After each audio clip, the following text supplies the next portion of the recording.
বাজারে শীতকালীন সবজির সরবরাহ বৃদ্ধি পেয়েছে, কিন্তু দাম এখনও নাগালের বাইরে। মোটা চালের দাম কিছুটা কমলেও পেঁয়াজের দর আকাশচুম্বী। প্রতি কেজি বিক্রি হচ্ছে ১১০ টাকায়। নিত্যপণ্যের এই ঊর্ধ্বগতিতে বিপাকে ভোক্তারা। আবির হোসেনের ক্যামেরায় ওয়ালিদ সিদ্দিকীর রিপোর্ট। বেগুন, ঢেঁড়স, বরবটি, পটল, ফুলকপি ও বাঁধাকপি সহ প্রায় সব সবজিরই সরবরাহ রয়েছে পর্যাপ্ত, তবে বিক্রি হচ্ছে বাড়তি দরে।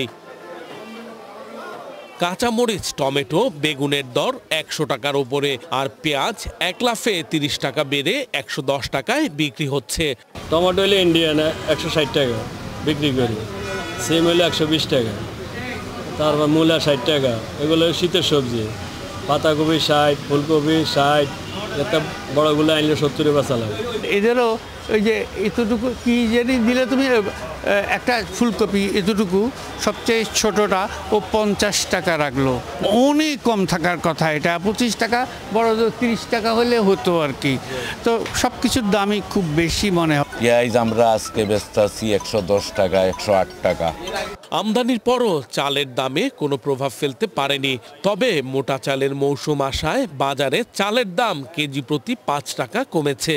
চাউলের দামটা আগের মতনই আছে, চিকন চালগুলা, আর মোটা চালের দাম একটু কমছে। নতুন চাল আসছে তো, ২৮ চালের আপনার আগে ছিল ৬০ টাকা, ৬২ টাকা, এখন ৫৫-৫৬ বিক্রি করতেছি আমরা।